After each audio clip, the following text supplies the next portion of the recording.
Wala. Hmm? Hello, narinig ako.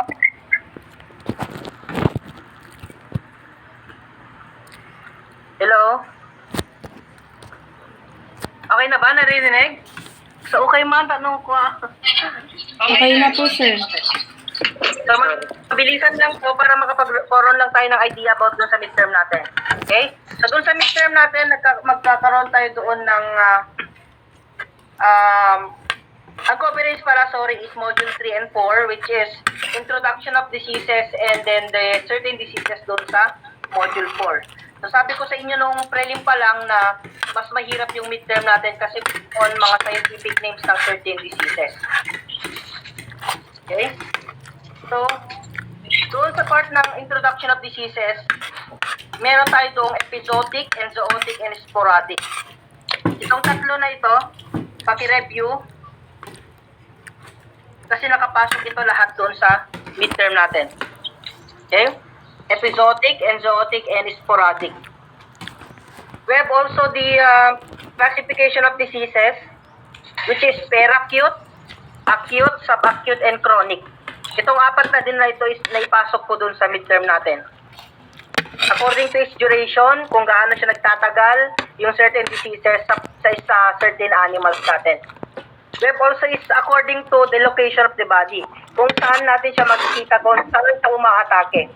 So mostly sa ating mga diseases, umaatake sila sa respiratory. They have also circulatory diseases, gastrointestinal diseases, urogenital diseases, neural disease, and systemic disease. So ganito yung construction ng question natin dyan sa midterm. So which of the following location in the body involves the reproductive system? Okay? A, gastrointestinal, B, neural, C, urogenital, and this is the systemic disease. So the correct answer is urogenital disease, which involves the reproductive system. Okay? So ito, halos nakuha ko ito lahat. According to duration, according to location in the body. Okay? Next is the, according to code, we have the infectious and the non-infectious. So pag sinabi natin na infectious, hindi siya nakakahawa. So mostly, sa mga non-infectious natin is mga mechanical injuries like fracture and dystocia. So pag sinabi natin fracture, ito yung crack na sa kanilang mga paa. It can be naligos or due to tawag dito, nasipa ng ibang mga animals. Pag sa dystocia naman, ito yung term na ginagamit natin para sa mga animals na nahihirapang manganak. They have also the poisons, the organophosphate poisoning, and the lead poisoning, which is nakukuha nila ito sa mga plastic and mga leaves na merong mga certain toxic substances, gaya ng ipil-ipil. So meron silang mimosine content na pag nasobraan ng isang animal, is hindi maganda sa kanila. Okay? Next is sa infectious, meron tayong contagious and meron tayong non-contagious. Okay? Review ito. Contagious and non-contagious, the same with the parasitic. So under sa elements of transmission naman, meron tayong pathogen. Wala. Okay, cycle from pathogen to host. Naka-open yung ano. To exit, transmission. So, ang process nito, ang pathogen na ito is it's either mga microorganism na nagkukos ng mga diseases, mga bacteria.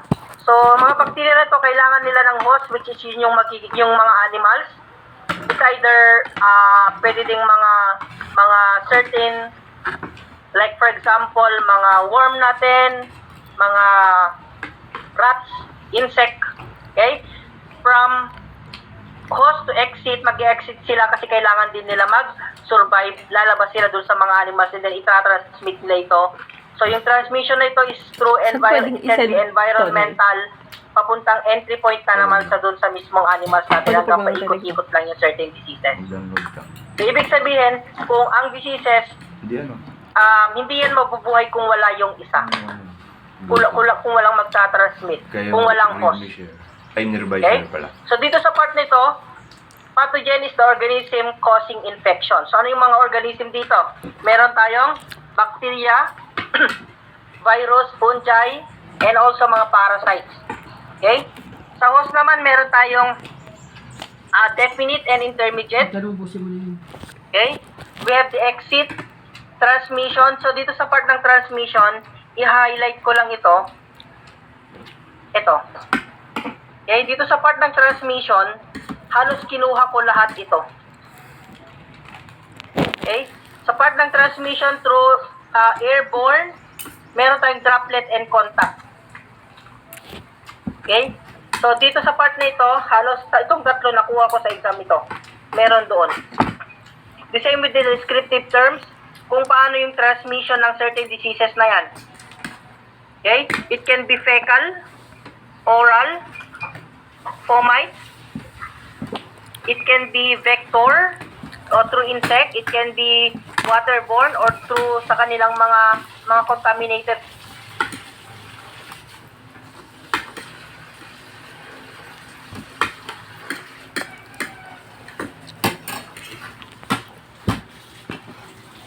Okay, meron tayong tinatawag na vertical transmission wherein nakukuha nila ito doon sa kanilang mga ina, lalo na sa mga nagbubuntis.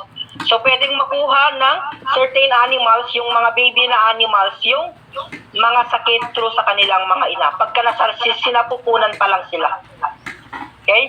So yun yung mga tinatawag nating vertical transmission kung paano naililipat yung certain disease sa mga animals natin. They have also the lactogenic transmission. So pag sinabi natin lactogenic transmission, it refers to the man-made transmission na kung saan pagka hinawakan natin yung isang animals, naililipat natin doon sa ibang mga animals, lalo na pagka mga virus ito. Tayong mga nakahawak doon sa ibang mga animals. Okay? Ilang i-off lang natin.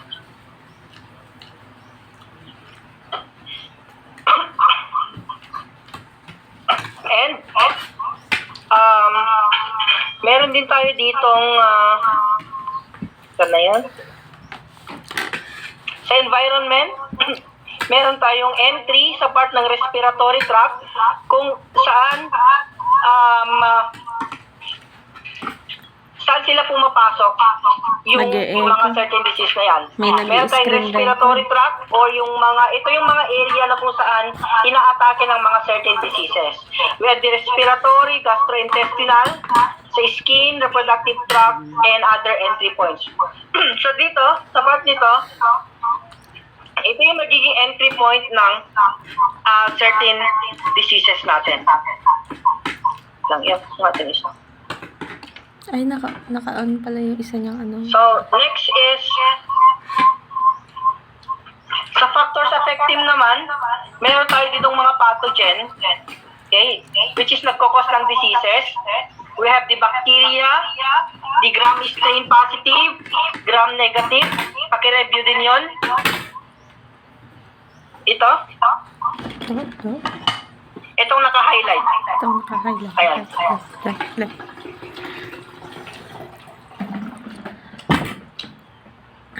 Pupunta ka sa school ngayon, Nay? And then, aerobic and anaerobic, meron din yan. Acid-fast bacteria and acid-fast bacteria. Sa part ng morphology, ito yung pinagawa ko sa inyo, which is meron tayong mga shapes lang, certain inabono niya dun sa bacteria COE dito. Meron tayong coccus or berry shape, bacillus or rod shape, spirochetes or corkscrew shape. Description din ng fungi, ng virus, paki-review, the same with the DNA virus and RNA virus. Okay, pag sinabi natin deoxyribonucleic acid, automatic, it is DNA virus. Pag sinabi natin ribonucleic acid, it is RNA virus. They have also the mycoplasma, the rickettsia, the protozoa, and the metazoan parasite. So dito naman, 20 minutes. since naging estudyante ko siguro kayo noon sa part ng ruminant sa part ng poultry, itong mga worms na to, mga flukes, mga roundworms na to is most common na sa inyo. And yung question Sana ko doon is, Same. Mga simple question lang nang mas madali niyong maintindihan doon sa mismong exam natin. Okay? So, yun lang yung sa part ng module 3 natin. So, pumunta tayo doon sa part ng module 4 kasi medyo itong part na to is pinaka tawag dito compared doon sa module 3 natin. Wait lang, i-open ko lang.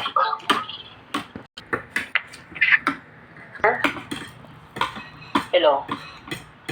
Hello? Lumilong to. Hello, hello? Sorry. Hello? Okay. So, dito sa module 4, kung noon, ang discussion natin is naka-specific yung poultry, naka-specific yung ruminant natin, and other large ruminant natin. Ngayon, is pinagsama siya. Kaya mas mahirap, sabi ko nga, mas mahirap itong module 4 natin na certain disease kasi nga, naka-specific siya. Okay? So, poultry and livestock diseases na ito. So, ibig sabihin, lahat ng mga farm animals, naka-include na yung mga certain diseases niya. Okay? We have the parasite, the protozoan, viral disease, bacterial disease, fungal diseases, and metabolic disorder. Pero, hindi ko siya, hindi ako masyadong kumuha dito kasi alam ko mahihirapan kayo. Okay? So, sa parasite natin, of course, it is an organism that live in or the other organism known as the host, and at those expertise they obtain some advantage without compensation.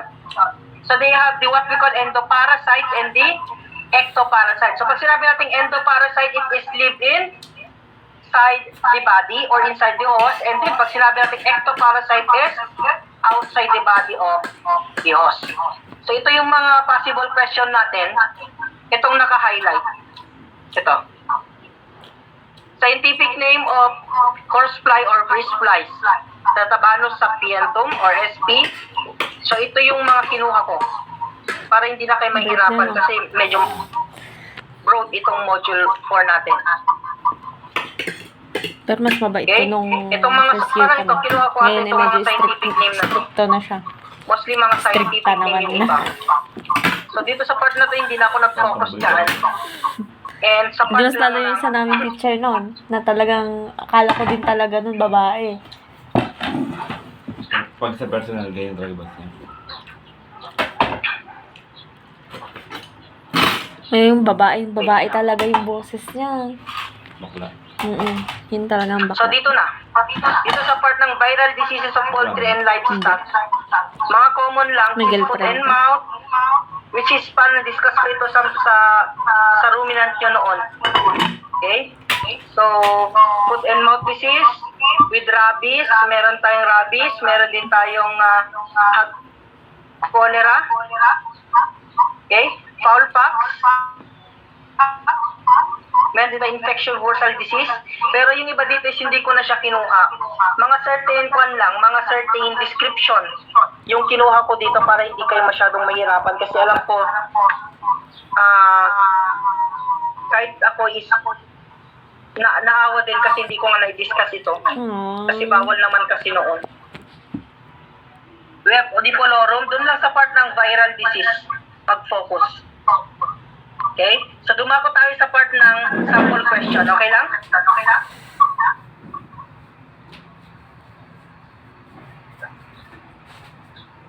Doon tayo sa sample question.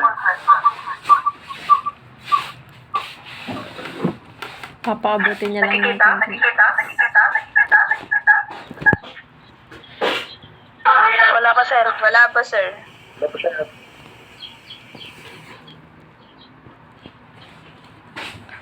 Okay, sige. Yan. Sample. Hindi ko ipapakita kasi ito talaga yung exam Ay. ninyo. Nakikita na? Wala pa, sir. Hindi ko talaga ipapakita kasi ito yung question ng mga exam. Sa prelim. Ay, midterm, sorry. Okay. Sample. The pathogen is dispersed in suspension of small particles in air. A. Droplets. B. Direct. C. Indirect. D. Airborne. Airborne. Sagot. Airborne, sir. Airborne, sir. It refers to the transmission of pathogens that are shed in reproductive secretion. Through reproductive secretion. A. Fecal, oral transmission. B. Sexual transmission. C. Vector-borne transmission. D. Waterborne transmission. Saan? Anong sagot? Oral? Pagka sinabi natin reproductive secretion, Ano yung reproductive? saan yun? Fecal, sexual, vector, and waterborne. Sexual, sir. B, sir. Correct. What is the scientific name of stable flies? Musca domestica, Stomyxis calcitrans, Cabanos sp, and Colicoides sp. Review nyo na lang yun. Okay, ito. It is a genome that is made up of deoxyribonucleic acid. A virus genome that is made up of deoxyribonucleic acid. Sagot. DNA virus. DNA virus. Very good. Next is... Okay. This is a microscopic single-celled microorganism that exists in millions, which can be found outside or outside other organisms. A. Fungi. B. Bacteria. C. Virus. D. Parasite. Nasagot.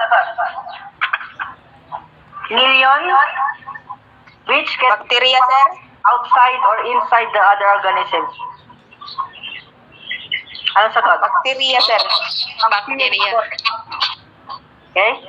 So, pag sinabi natin millions kasi, mostly sa ating mga microorganism, ano yung mga microorganism natin? Meron tayong fungi, bacteria, virus, and mga parasites natin. Wherein, ang pinakamarami doon, which contains million of bacteria, is mga bacteria. Next. Okay, ito. Pathogen is transmitted through oral, which is from the fecal matter that is present in the environment of the group of animals. Ano sagot? Fomites, vector-borne, waterborne, or fecal-oral?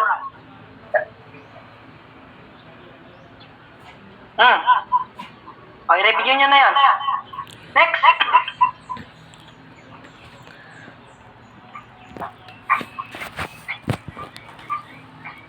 Last na tayo. Last. This disease affects the stomach and intestine and other parts. This disease affects the stomach and intestine and other parts. A. Gastrointestinal. B. Circulatory. C. Respiratory. D. Neural disease. Sagot. A, sir. A, sir. A, sir. Yes, very good. So, ma-perfect yung exam kayo. So, yun lang yung mga possible na mga question natin. Mostly, nag-focus ako sa Module 3. Take note, nag-focus ako sa Module 3. Mostly naman sa part ng Module 4 is scientific names lang. Scientific name of brown dog tick. Isulat. Scientific name of brown dog tick. Ito, last pala. These parasites live within the host. These parasites live within the host. Ano sagot? Within the house. Ano sagot? Within. Sir, paulit mo yung question, sir? Parasites live within the host. Within. Pag sa loob, ang sagot is? Internal. Ito pala yung certification. Within. Pag sa loob. Certification for school. Anong tawag sa mga nasa loob na parasite? Andyan si, barkada mo? Ecto, endo. Parang wala naman nakalagay na, Endo. kinuha mo niya? Endo, sir. Ecto. So, yun na yung mga possible question natin. And, yun na talaga yung mga question natin sa midterm. How about Any question?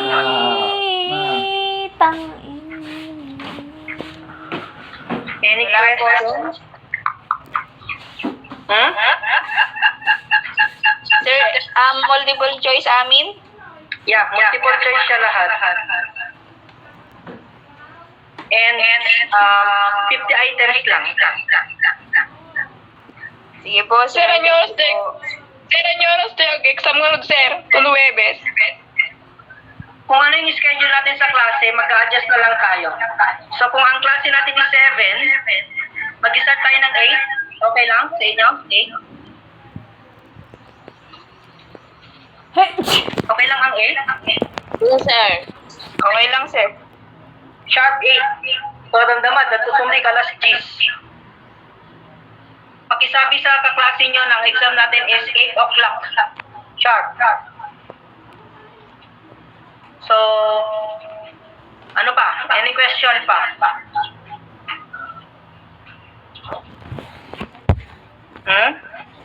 None, sir. Question? Sir. Sige, Sophina. Sir, manong item sa J exam tayo, sir? 50 lang din. Sir, sure na face-to-face exam din, sir? When? Kasi may memo na. Sir, ano yung schedule na, sir? Wednesday, Thursday. 8 to 10. Jimit lang yung schedule tayo, Merkulis, sir? Oo, mag-start sa Wednesday yung exam. Kung ano yung schedule ng klase ninyo, parang yan atay susundin.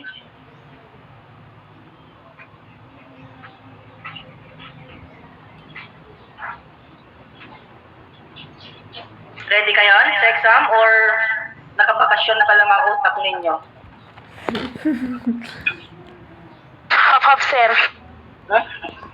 So, binigyan ko lang kayo ng konting review doon kasi sabi ko nga kanina i-admit ko na hindi ako nakapag-discuss due to asynchronous and I hope na may makukuha kayo sa exam kasi parang nabanggit ko na lahat yung mga possible question para lang hindi kayo mabagsak and graduating kuno kayo. Graduating kayo ba? Or pang kay Kuya to no graduation? Tanggap lang, agpalakpak, sir. Sige. Hindi pa sure, sir. Kaya nga, kung hindi kayo papasa dito sa midterm natin, hindi pang kay Kuya to no graduation. Ano na eh? Or depende kung sa collegium ang graduation, madila kayo pasirikin. Ag-live kayo tulad, karagbuya kayo tulad at live. Naka-exam na kayo sa lahat? Hindi pa, sir. Kapay, sir. Anong subject? Kay Sir Sian, tsaka kay Sir Andy, sir.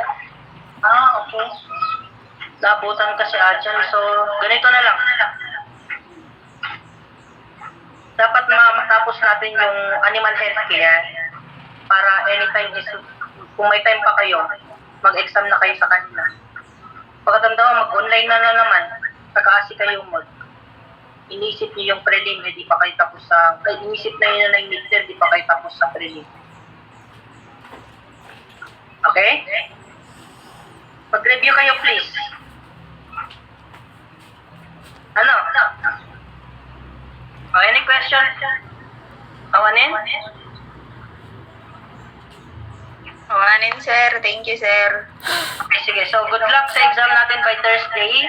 Pero hintayin natin yung memo. Kung alam ko face-to-face talaga kasi meron na silang memo. Baka sakali lang.